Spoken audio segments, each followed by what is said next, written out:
Morning, guys. Sorry, I turned this on and immediately knocked my sweet globe on off the desk, which is always a good thing to do to kind of start a video with loud noises. So I'm not even sure if you guys heard that, but we'll see. Um, so this week we are continuing with the Feast of Booths, but it is more the reality. So, man, I just like lowered my chair and sank a lot.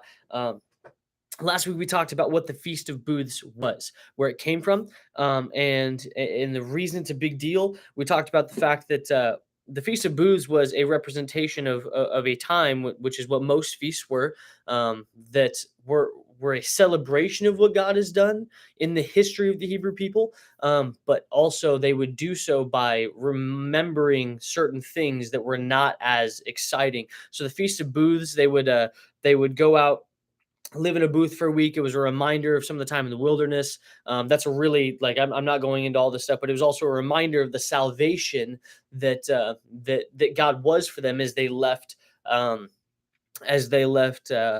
captivity in Egypt, and so there's a lot more to it. We talked about it more last week, but we have to get a just a reminder of what we talked about last week because we're continuing in John chapter 7 today. And so, so if you remember last week, if you were here, there's one important line starting in verse 6, and then we're going to start there and then we'll move on. It's going to be quick today. I have an appointment here in about 30 minutes, so I'm going to have to be very quick and then get across town. So just a quick freshen up today. I'm sorry about last week. I had COVID. That's why I wasn't on, and so there's a lot going on in my life at the moment. So I apologize. I'm trying to be more consistent, but have grace with me. So Father, thank you so much for your word. Thank you for the reminder in the Feast of Booths of all the things you've done for us, that we would remember who you've been, that we would remember that you've saved us, that we would dwell in those places sometimes, that we would stand inside of our own tabernacle that we built with our own hands, that we use to remember who you are and everything you've been. Lord, thank you so much for who you are. It's in your name we pray. Amen.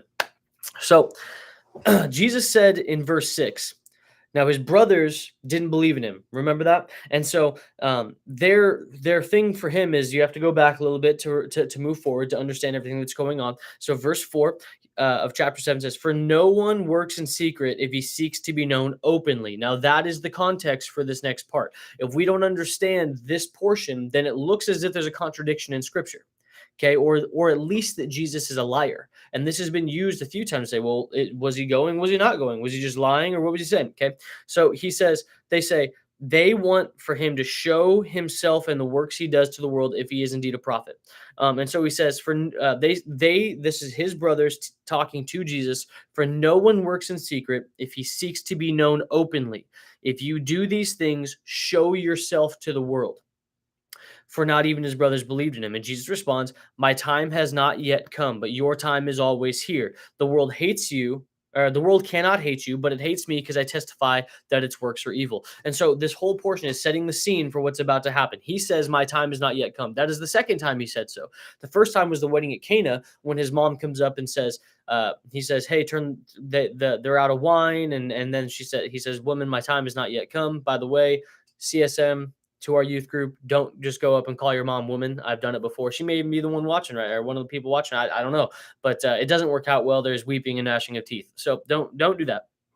But what he's saying here is my time for public ministry, to be well known amongst the whole point is inside of the context of what the Feast of Booths is. His time for what hasn't come, because he's been doing public ministry, right? So it's not the same my time has not yet come as the wedding at Cana, when his public ministry had not begun yet. He's been going through and doing public ministry by this point. I mean, he's been he fed the 5,000 and the pool of Bethesda, and he's he goes in and he's taught at some of the synagogues, and so he calls himself equal with God, and so the Jews want to kill him. And so now you have this. He's been speaking in a public sense. So when he says, my time has not yet come, we have to figure out which time hasn't come. Because the first time he said it, his public ministry time hasn't come. That has come now. So then you look and understand the purpose of the Feast of Booths. And the purpose of the Feast of Booths is a salvific. It's salvation, right? It's a remembrance of the salvation that was going on there. And every feast really points towards Jesus. Every feast points towards, in this sense, in a really high altitude view, Jesus is our salvation. And so, go back, listen to some of the stuff from last week if you have any questions on that, or if you have any questions, type those down in the comments section. But the whole point is that he testifies that the works are evil. He says, you go up to the feast. This is verse 8. You go up to the feast. I am not going to this feast, for my time has not yet fully come. Now, that's the difference. What is the fully coming? The first portion, his time has come in that he is teaching and publicly ministering. So that's the wedding at Cana version of my time has not yet come. But now my time has not yet fully come. What is the thing we have to ask here is, what would it mean for his time to fully come? And that time for him to fully come would be to reveal the true purpose to the world about why he had come to the world. And so he says multiple times in scripture that he so let's think about Romans 5. He says he came to justify us, to create that bridge between us and God, that Abraham would be the father of many nations because of what he does, bringing us back to the Father, bridging that gap. Romans 4 and 5, or in I mean, one of the easiest ones is mission statement. I have come that you would have life, right? John 3:16. All of these great verses that and that's not John 3:16, but everybody knows John 3:16. These are these pinnacle verses that we begin to look at the mission statement of why Jesus came. And so, you think of him being in very nature God, did not consider equality with God something to be grasped, but instead became took on the form of a servant, being obedient unto death, even death on a cross. All these things. So you think of the purpose for which he came, and then it's filtered in through the theme of the Feast of Booths, which is a remembrance of salvation. And so what he's saying is, my time has not yet fully come. My purpose was to be the booth, the tabernacle that we would dwell in, that his work would be the thing that we enter into, and we remember his goodness. See, that's part of what communion is we enter into this place where we remember the work that God has done, the work that Jesus did for us on the cross. So he says, my time has not yet fully come. Why? Because if he were to go to the Feast of the Booths right now, remember, if we turn back a couple of pages, if we go back to chapter 5, when he says he is equal with God, it says in chapter 5, verse 18, this is why the Jews were seeking to kill him all the more, because not only was he breaking Sabbath, but he was calling God his own father, making himself equal with God, right? And so you have this thing where these people are trying to kill him. If he goes up to the Feast of the Booths, then they're going to be looking for him. People will recognize him, and he realizes that it could end. If he were to go up there, he would be found out, and it would accelerate the process of him dying for sin, but it was not yet time. Why? Because there was things he still had to do. And now this is a really important, just life practical piece for a lot of us. Jesus knew what he was meant to do, and he could have done it at any time frame, but he also knew there was a process by which he had to go through in order for things to be done the most excellent way. And so he could have gone up there and he could have accelerated the whole process and done this before it was time, but then it wouldn't have fulfilled so many things that point to him being the Messiah, like him dying during the Passover week at the same hour as the Passover lamb. So many of these things. There's a lot more, but we don't have time to go through all of that. And so he says, my time has not yet fully come. Why? Because it's not time for him to die yet. And he knows if he goes up there that that they would begin that process. So he says, you are going up to the feast. I am not going to this feast, for my time has not yet fully come. After this, he remained in Galilee. It does not tell us how many days he was in Galilee. Verse 9 or verse 10. But after his brothers had gone up to the feast, he also went up, not publicly, but in private. Remember, his brothers wanted him to be, and this is true of the Jewish culture in general. They wanted a messianic king who was a public figure. Jesus is not always about the public; he's very much about the private, which is really interesting because that allows, in so many aspects, for you and I to know him on a personal level as much as we can know him in a corporate level. So that's another interesting thing. And this is The point back to chapter 5 verse 10 in verse chapter 7 verse 11 says, for the Jews were looking for him at the feast. See, Jesus knew this was going to happen. They were looking for him at the feast, saying, where is he? And there was much muttering about among all the people, while some said, he's a good man, others said, no, he's leading people astray. Yet for fear of the Jews no one spoke openly about him. About the middle, and this is a big question as well. We have to ask again, what do we do with Jesus? Is he just a good teacher? Is he the truth? We'll get to John 14, but is he the way, the truth, and the life? No one comes to the Father except through him. Or is he just another option? See, this is a question that people have been wrestling with since Jesus walked the earth. What do we do with him? Is he a good man? No, he's leading people astray. Is he telling the truth? Is he the Messiah? Is he the devil himself? Which one is it? And so this is the question people are asking, but no one was speaking openly about it because for the same reason they feared the Jews. Now, this is going to continue. So verse 14, about the middle of the feast, Jesus went up to the temple. Now, it does not say that he went up and spent time in the feast after he said that that he wasn't going to the feast. It says he goes up during the feast. So he goes up, the feast is everywhere, but he's not necessarily there for the purpose of the feast. So now we run into the situation where it's not a contradiction. It's not Jesus lying. It's him not wanting to go up publicly for the purposes of his brothers. It's him not wanting to go up and start the process that he knows is good before it's time. And two, he doesn't go up. He does not go to enjoy the feast as everyone else does. Why? Jesus doesn't need to remember his salvation. He is salvation. There's a difference. So about the middle of the feast, Jesus went up to the temple and began teaching. See, they were looking for him at the feast. He goes to the temple when it's time. The Jews therefore marveled, saying, how is it that this man has learning when he has never studied? This is really, it's the same thing they asked him when he was at the temple when he was 12, right? When he was a young boy, and they go up for the census, kind of a family reunion kind of thing where they were counting people under Roman law, and they lose Jesus. Remember that? It's kind of a similar thing there.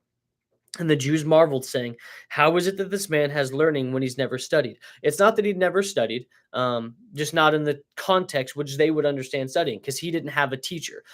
In those days, you would say, in this context, they would say, well, who is your rabbi? And you'd say, Pastor Jordan or Pastor Bob or pastor of whatever church you go to. And they go, oh, so, and we do that to some extent too. My pastor is Pastor Greg Laurie, or is Matt Chandler, or just name a big Francis Chan, or Billy Graham if you're from a certain generation, right? That's kind of what they would do. Who have you studied under? And so since he did not have a big name Pharisee who he had studied under, people were like, how does he know all this stuff? Only the Pharisees know this stuff, except Jesus is God. So spoiler alert, you got that going on. So Jesus answered them, my teaching is not mine, but his who sent me. See, he does have someone who has taught him from a young age. He was still human. He still had to grow as a young man, but that doesn't mean that he didn't understand who he was. And so his teaching is from the Father. It's not from a human being, which is why the Pharisees missed so many things, is because their teaching was man-made as they attempted to make it look like it was godly, but his teaching was from the Father. And that's why everything he did, he ran through the filter of who God was. And so we need to do the same thing. When we're listening to certain teachings, and make this very applicable, does it sound, I was listening to a guy yesterday, the prosperity gospel is not to be listened to in the context of this is from God, because you listen to it and everything is, you can live your the best life possible, you can be happy, you can have stuff, really it's about you. And see, that's how a lot of these things happens. Those are teachings from man. But Jesus answered them, my teaching is not mine, but his who sent me. Which is why he goes through great length to do things that are detrimental to himself. He doesn't see popularity. He's not going in public. He's going at the timing of the Father. If anyone is to do God's will, he will know whether the teaching is from God or whether I'm speaking on my own authority. See, there's the difference. God's authority versus man's authority. Pharisee, law authority, or authority from God. The one who speaks on his own authority seeks his own glory. See, prosperity gospel. We got to be careful with that. Is it about you or is it about the kingdom? But the one who seeks the glory of him who sent him who sent him is true, and in him there is no falsehood. So he says, I'm not lying. Has not Moses given you the law? Yet none of you keeps the law. Why do you seek to kill me? And we may stop after this question and go back to 19, because I have to go here in a couple minutes. Forgive me. But the whole point, and this is very important for the church because we have hot topics right now. We have people we disagree with. We have to be careful not to be Pharisees in and of ourselves right now. Has not Moses given you the law? Yet none of you keeps the law. How do you seek to kill me? This is a judgment moment. This is in so many ways. The Pharisees had the 613 laws of the Old Testament and were unable to keep them, which is why there was still a sacrificial system. Romans will tell you that through the law comes knowledge of sin, and through sin death. But in this situation, Moses gives them the law, and they have broken the law. So why are you seeking to kill me since you can't keep the law that is supposedly such a big deal to you? It's a really important thing. He's saying there's falsehood in you, there is no falsehood in me. And so Jesus is comparing himself. Am I a good teacher? Am I just another good teacher? What do you do with me? Am I, you're calling me evil, you want to kill me, but I have no falsehood in me while there's falsehood in you. Jesus is really answering that question. Again, and I'll end with this. And then unfortunately I do have to go and I'll get back on next week. But C.S. Lewis says that he's either a liar because he's claiming to be all of these things, but Jesus here claims in him there is no falsehood if he seeks the glory of God who sent him. That's what verse 18 is saying. So he says, there's no falsehood in me. I'm not seeking my own glory. That's why I didn't come up in public at the Feast of Booths. Okay, I'm not seeking my own glory like my brothers want me to. So he's not a liar. He actually says, there is no falsehood in me because I'm sent from the Father, and you can see who I'm glorifying. He's either a liar, a lunatic. Look at his arguments. He does not appear to be a lunatic. He's very smart, very he's now his brothers had at one point said we think he's a lunatic. They say that he's beside himself at one point, but he's saying I'm not a liar and I'm not a lunatic. So then the only other option, according to C.S. Lewis, he's either a liar, which he says no, a lunatic, don't think so, or he's Lord. And those are the only three options. And so in this question, what do we do with Jesus? The continuation, if he is Lord, then it's because he is our booth. He's the one that we dwell under when we remember the things that he's done, which is salvation, which on our side is the cross. And so all of these things, Old Testament, New Testament, point right towards him being the only option for all of life. And that's what we have to do. We have to decide liar, lunatic, Lord. For me, it's Lord. And if he is Lord, then I'm going to dwell in remembering what he's done for me today. And that's what I try to do with my devotions. I hope that's beneficial to you. Remember what he's done for you today. He loves you. I pray that this blesses you. He saved you. And if you haven't been saved yet, hit me up in the comment section. Get my phone number. We'll talk. Bye, guys. Love you.